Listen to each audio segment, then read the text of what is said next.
దిశ చట్టాన్ని రద్దు చేస్తున్నామని, రెండవది జగన్మోహన్ రెడ్డి గారి దేవరపల్లి పర్యటన గురించి మాట్లాడడం జరిగింది. జనరల్గా రాష్ట్ర ప్రభుత్వాలు, ఏ రాష్ట్ర ప్రభుత్వం అయినా సరే మహిళల రక్షణ కోసం, మహిళల భద్రత కోసం కొత్త చట్టాలు తీసుకురావడానికి కేబినెట్ సమావేశం పెట్టేటువంటి పరిస్థితి ఉంటుంది. కానీ ఈ రాష్ట్రంలో, ఈ కూటమి ప్రభుత్వంలో మాత్రం మహిళల భద్రత, మహిళల రక్షణ కోసం రూపుదిద్దుకున్నటువంటి దిశ చట్టాన్ని రద్దు చేయడానికి నిన్న కేబినెట్ సమావేశాన్ని పెట్టి ఆ చట్టాన్ని రద్దు చేయడం అనేది నిజంగా సిగ్గు చేయటం అని చెప్పి సందర్భంగా తెలియజేస్తున్నాం. అది కేబినెట్ సమావేశం కాదు, మహిళా ద్రోహి సమావేశం అని చెప్పేసి ఈ సందర్భంగా మేము సంబోధిస్తున్నాం. ఎందుకనంటే దిశ చట్టం అనేది, దిశ అనేది పేరు కాదు. దిశ చట్టం అనేది కేంద్ర ప్రభుత్వం ఏదైతే ఆమోదం పొందలేదు అన్న ఒక నెపంతో ఈరోజు మీరు రద్దు చేయాలి అని నిర్ణయం తీసుకున్నటువంటి మీ కుటిల నిర్ణయాన్ని వైఎస్ఆర్ కాంగ్రెస్ పార్టీ తీవ్రంగా ఖండిస్తుంది. దిశ అనేది పేరు కాదు, దిశ చట్టం అనేది మహిళల భద్రత కోసం, మహిళల రక్షణ కోసం వైఎస్ జగన్మోహన్ రెడ్డి గారు, గత ముఖ్యమంత్రి గారు తీసుకొచ్చినటువంటి గొప్ప చట్టం. అది కేంద్రంలో ఆమోదం పొందకపోయినా ఆంధ్రప్రదేశ్లో జగన్మోహన్ రెడ్డి గారి ప్రభుత్వంలో ఇంప్లిమెంటేషన్ అనేది జరిగింది. దిశ అనేది పేరు కాదు. దిశ చట్టంలో ఏదైతే మహిళల ఫోనుల్లో ఉన్నటువంటి SOS నుంచి పోలీస్ స్టేషన్లో 0 FIR వరకు, అదేవిధంగా నేరస్తుడు అరెస్టు నుంచి ఫోరెన్సిక్ నివేదిక వరకు, ఛార్జ్ షీట్ నుంచి ప్రత్యేక కోర్టులో శిక్ష వరకు నిర్మించిన సమగ్ర మహిళా భద్రతా వ్యవస్థ. అంటే త్వరితగతిన మహిళలకి న్యాయం జరగాలి. ఈ రాష్ట్రంలో మహిళలపై ఏ నేరం జరిగినా, ఏ ఘోరం జరిగినా, ఏ అత్యాచారం జరిగినా ఏదైతే దర్యాప్తు అనేది స్పీడ్గా జరిగి ఛార్జ్ షీట్ అనేది వారం రోజుల్లోనే వేసి త్వరితగతిన అంటే 28 రోజుల్లో తీర్పు వచ్చే విధంగా, న్యాయం జరిగే విధంగా ఆ చట్టాన్ని రూపొందించి ఇంప్లిమెంటేషన్ చేసినటువంటి ప్రభుత్వం జగనన్న ప్రభుత్వం. ఈరోజు అటువంటి చట్టాన్ని కేంద్రం ఏదైతే కేంద్రంలో ఆమోదించబడలేదు అని ఒక నెపంతో రద్దు చేసేటువంటి నిర్ణయం తీసుకున్నారు. అసలు దిశ చట్టం ద్వారాగా దిశ చట్టాన్ని జగన్మోహన్ రెడ్డి గారు ఈ రాష్ట్రంలో అమలు పరుస్తూ అందులో ఉన్నటువంటి అంశాలు, దిశ యాప్ అవ్వచ్చు, దిశ పోలీస్ స్టేషన్లు అవ్వచ్చు, ఫాస్ట్ ట్రాక్ కోర్టులు అవ్వచ్చు, పెట్రోలింగ్ వెహికల్స్ అవ్వచ్చు, 0 FIR అవ్వచ్చు, 7 రోజుల్లో ఛార్జ్ షీట్ అవ్వచ్చు, విచారణ వేగవంతం చేయడానికి తీసుకున్నటువంటి చర్యలు అవ్వచ్చు, ఇవన్నీ కూడా మహిళల రక్షణ పెంచింది, మహిళల భద్రత పెంచింది గత ప్రభుత్వంలో.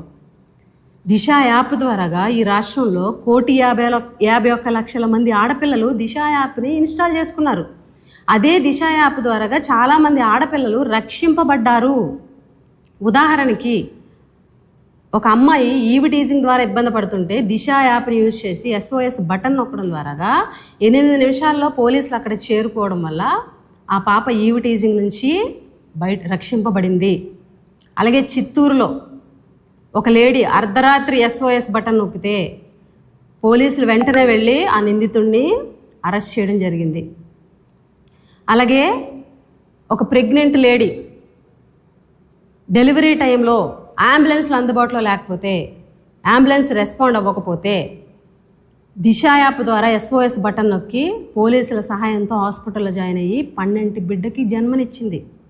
ఇలాంటి కేసులు SOS ద్వారా, దిశ యాప్ ద్వారా రక్షింపబడ్డ మహిళలు ఎంతోమంది ఈ రాష్ట్రంలో ఉన్నారు. అలాగే దిశ పోలీస్ స్టేషన్లు ఏర్పాటు చేసి మహిళల కోసం, మహిళలపై జరిగే ఘోరాల కోసం, మహిళలపై జరిగేటువంటి ఘోరాలు నివారించడం కోసం, మహిళలపై జరిగేటువంటి నేరాలు నివారించడం కోసం ప్రత్యేక పోలీస్ స్టేషన్లు పెట్టి మహిళల కోసం అందులో 50% పైగా మహిళా పోలీసులే ఉండేలాగా చర్యలు తీసుకోవడం జరిగింది గతంలో. అలాగే ఈ రాష్ట్రంలోని జగన్మోహన్ రెడ్డి గారి ప్రభుత్వంలో దిశ చట్టం అమలులో భాగంగా 0 FIR అనేది అంటే చాలా మంచి విధానం. మహిళలకి ఎక్కడ అన్యాయం జరిగితే ఆ పరిధిలో ఉన్నటువంటి పోలీస్ స్టేషన్కి వెళ్ళి, ఎక్కడుంటే అక్కడ ఆ పోలీస్ స్టేషన్కి వెళ్ళి FIR నమోదు చేసే విధంగా, అక్కడికి వెళ్ళిన తర్వాత పోలీసులు ఇది మా పరిధి కాదు అని చెప్పేటువంటి పరిస్థితి లేదు. 0 FIR ద్వారా ఎక్కడైనా సరే మహిళలు FIR నమోదు చేసే విధంగా చర్యలు చేపట్టడం జరిగింది. అలాగే మహిళలపై నేరాల దర్యాప్తు సమయం అనేది సుమారుగా 156 రోజులు పట్టేది గతంలో. కానీ జగనన్న ప్రభుత్వంలో 28 రోజులకి దాన్ని తగ్గించడం జరిగింది. అలాగే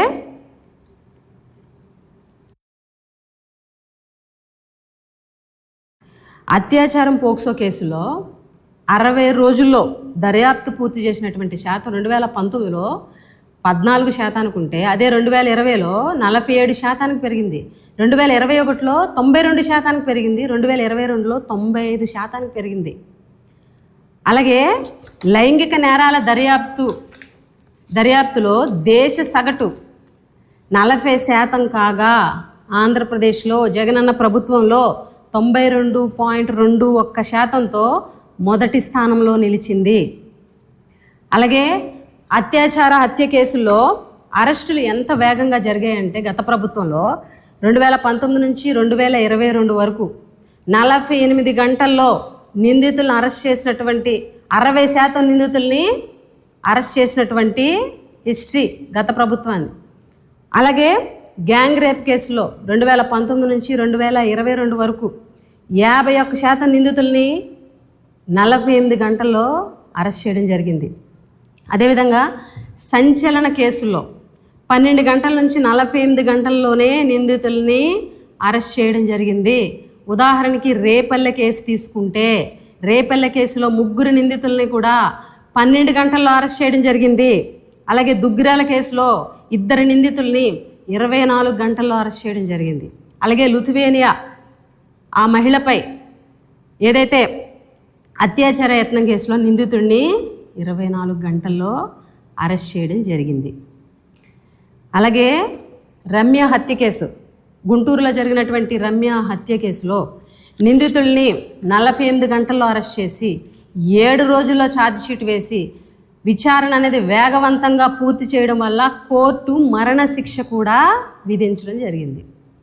కేవలం దిశ చట్టాన్ని కేంద్రం ఆమోదించకపోయినా ఈ రాష్ట్రంలో ఇంప్లిమెంటేషన్ చేయడం వల్ల ఇటువంటి మహిళలకి ఇటువంటి కేసులో త్వరితగతిన న్యాయం జరిగినటువంటి ఎగ్జాంపుల్స్ చాలా ఉన్నాయి.